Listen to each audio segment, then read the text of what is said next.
எல்லோருக்கும் வணக்கம். Welcome to Fathima சமையல் விளாக்ஸ். இன்னைக்கு நம்ம வீடியோவில் என்ன பார்க்க போகிறோம் அப்படின்னாக்கா, ஒரு பீர்க்கங்காயில் ஒரு கிரேவி மாதிரி தாங்க. இது பொரியலும் கிடையாது, குழம்பும் கிடையாது. இது ஒரு கிரேவி, அதாவது தொக்குன்னு சொல்லுவாங்க. அந்த மாதிரி இதுலேயே சாப்பாடு போட்டு பிசைஞ்சு சாப்பிட்டுக்கலாம். அந்த அளவுக்கு நம்ம இந்த மாதிரி செய்ய போகிறோம், சூப்பராக செய்ய போகிறோம். அதுக்கு முதல்ல ஃபாத்திமா சமையல் விளாக்ஸ் சப்ஸ்கிரைப் பண்ணாதவங்க ப்ளீஸ் சப்ஸ்கிரைப் பண்ணிக்கோங்க.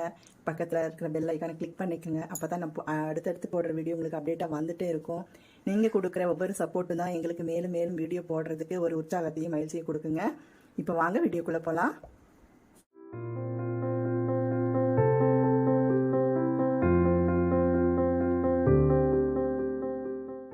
இப்போ இது பார்த்தீங்கன்னா 1/2 கிலோ பீக்கங்காங்க எடுத்து வச்சுருக்கேன். இது பாருங்க, இப்போ ரெண்டாக கட் பண்ணிக்கலாம்.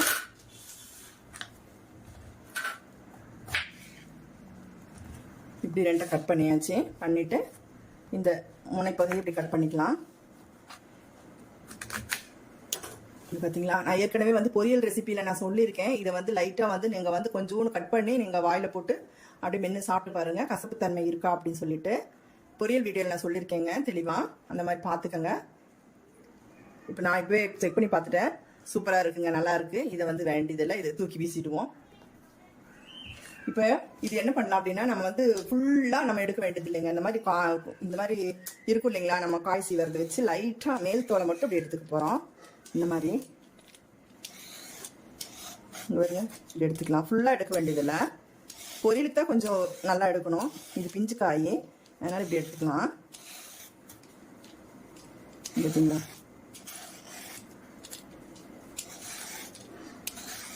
நம்ம இதை எடுத்துகிட்டு உங்களுக்கு நான் கட் பண்ணிட்டு உங்களுக்கு மேற்கொண்டு என்ன செய்யறது அப்படிங்கிறத நான் சொல்கிறேங்க. அது வரைக்கும் ஒரு ஷார்ட் பிரேக். இப்போ பாருங்கள், இந்த காயெல்லாம் லைட்டாக சீவிட்டு இது கட் பண்ணியாச்சு. கொஞ்சம் பெருசாகவே இந்த அளவுக்கு போட்டுங்க, ரொம்ப பொடியாக வேண்டாம். ஏன்னா நம்ம பொரியல் செய்ய போகிறது இல்லைல்ல, அதனால கட் பண்ணி இது நான் வாஷ் பண்ணி ஒரு இதில் போட்டு வடித்து ஸ்ட்ரெயினரில் வடித்து இப்படி வச்சுருக்கீங்க. இதை அப்படியே எடுத்து வச்சுருவோம்.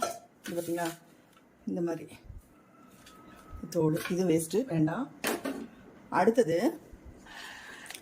3 தக்காளி, இதுக்கு தேவையானது சொல்லிடுறேங்க. 3 தக்காளி, ஒரு 5-6 பல் பூண்டு, கொஞ்சம் சின்ன வெங்காயம், ஒரு 50 கிராம் அளவுக்கு. இதை நம்ம கட் பண்ணி குழம்பு செய்யறதுக்கு போட்டுக்கலாம், கிரேவி செய்யறதுக்கு. இதை நம்ம தேங்காயோட போட்டு அரைக்க போகிறோம்.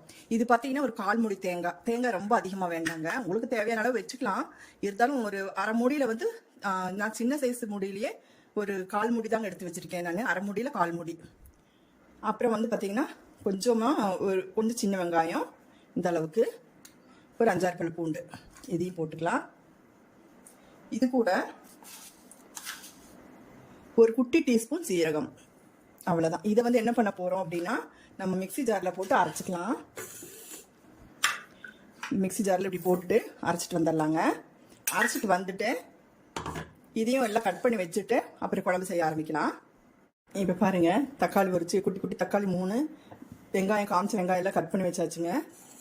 இதில் தேங்காய், சீரகம், சின்ன வெங்காயம், அப்புறம் பூண்டு வச்சோம் இல்லைங்களா, இதையும் அரைச்சாச்சு. இது கடைசியில் தான் ஊற்ற போகிறோம். இது நம்ம கிரேவி செய்ய ஆரம்பிக்கலாம்.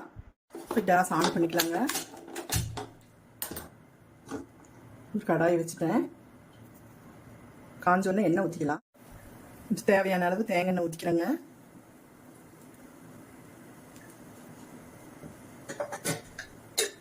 எங்கள் சமையல் எண்ணெய் என்ன வேணாலும் யூஸ் பண்ணிக்கலாம்.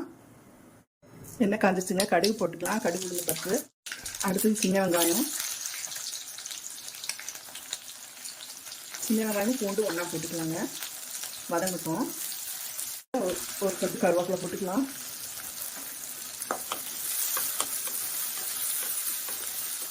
பாருங்க, வதங்கிடுச்சு. இந்த ஸ்டேஜுக்கு இருந்தால் போதுங்க, கோல்டன் ப்ரௌன் ஆனால் போதும். அடுத்தது தக்காளி கட் பண்ணி வச்சுட்டு போட்டுக்கலாம். வதக்கிக்கலாம். நம்ம இதுக்கு தக்காளி போதுங்க, புளி ஊற்ற போகிறதில்ல. நம்ம புளி ஊற்றினா அது ஒரு டேஸ்ட்டு, ஒரு புளிக்குழம்பு டைப்பில் வந்துடும். அதனால இதுக்கு நான் புளி ஊற்ற மாட்டேன். உங்களுக்கு தேவை. நல்லா ஓரளவுக்கு வதங்கிடுச்சு. இதில் இந்த சாம்பார் தூள், கொஞ்சமாக உப்புங்க தேவைக்கேற்ப.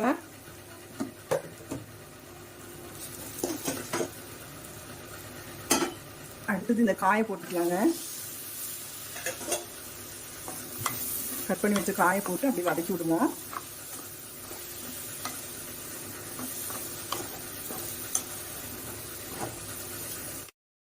கிட்டங்க. இப்போ வந்து கொஞ்சமாக தண்ணி ஊற்றிக்கலாம். ஒரு கப் அளவு தண்ணி ஊற்றிக்கலாம். பத்தாது, இன்னும் கொஞ்சம் ஊற்றிக்கலாம். காய் முழுகிற அளவுக்கு தண்ணி இருக்கட்டுங்க. ஏன்னா நம்ம தேங்காய் இதெல்லாம் அரைச்சி வச்சிருக்கோம் இல்லைங்களா, அதில் கடைசியில் தான் நம்ம ஊற்ற போகிறோம். இப்போ ஊற்றக்கூடாது. ஊற்றினா டேஸ்ட்டு வந்து அது ஒரு மாதிரி இருக்கும். அதனால கடைசியில் ஊற்றிக்கலாம். எல்லாமே போட்டாச்சு.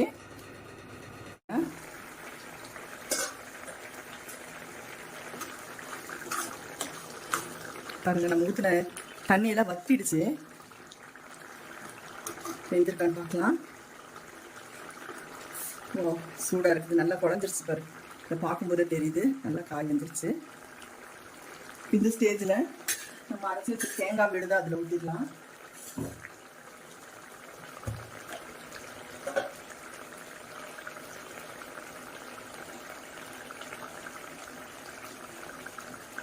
இங்கே ஊற்றிடலாம் அப்படியே.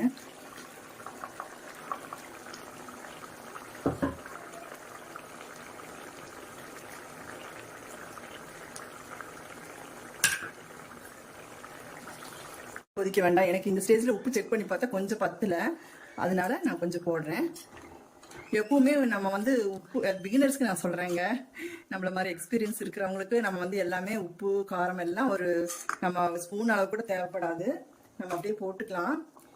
ஆனால் பிகினர்ஸு இந்த மாதிரி பேச்சுலர்ஸ் இந்த மாதிரிலாம் சமைக்கிறாங்க அப்படின்னாக்கா உப்பு மட்டும் நீங்கள் பார்த்து போட்டுக்கோங்க. பத்துலன்னா கூட பரவாயில்ல. நம்ம வச்சு வெரி டேஸ்டியாக சூப்பராக ஒரு கிரேவி வச்சாச்சுங்க.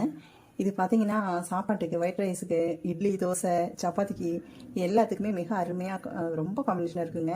நீங்களும் இதே மாதிரி வீட்டில் ட்ரை பண்ணுங்கள். என்னுடைய வீடியோ. ஹாய் ஃப்ரெண்ட்ஸ், என்னுடைய ரெசிபி பிடிச்சிருக்குன்னு நினைக்கிறேன். பிடிச்சிருந்தா ப்ளீஸ் சப்ஸ்கிரைப் பண்ணுங்கள், சப்போர்ட் பண்ணுங்கள். அப்புறம் ஒரு சின்ன விஷயங்க, வீடியோ எடுக்கும்போது ஒரு சின்ன மிஸ்டேக் ஆகிடுச்சு. எப்படின்னு கேட்டிங்கன்னா, நான் எடிட் பண்ணும்போது தான் நான் பார்த்தேன். நான் பேசும்போது பார்த்தீங்கன்னா ஒவ்வொரு பொருளுடைய அளவுகள் இதெல்லாம் சொல்லியிருப்பேன் இல்லைங்களா, அதில் வந்து பார்த்திங்கன்னா வாய்ஸ் வந்து ரெக்கார்ட் ஆகலை. 90% ஆச்சு. லாஸ்ட்டில் வரும்போது சில வீடியோவில் ஆகலை. நான் ஃபுல்லாக எடிட் பண்ணி பார்க்கும்போது தான் இது பண்ணேன். அது வந்து அந்த அளவுகளுடைய இதெல்லாம் மென்ஷன் பண்ணியிருக்கிறேன். ஒரு சின்ன சின்ன குறைகள் தான், பொறுத்துக்கங்க. என்னுடைய வீடியோவை பொறுமையுடன் பார்த்த உங்கள் அனைவருக்கும் நன்றி, வணக்கம். தேங்க்ஸ் ஃபார் வாட்சிங். மீண்டும் ஒரு அடுத்த ரெசிபியோடு உங்களை சந்திக்க வருகிறேன்.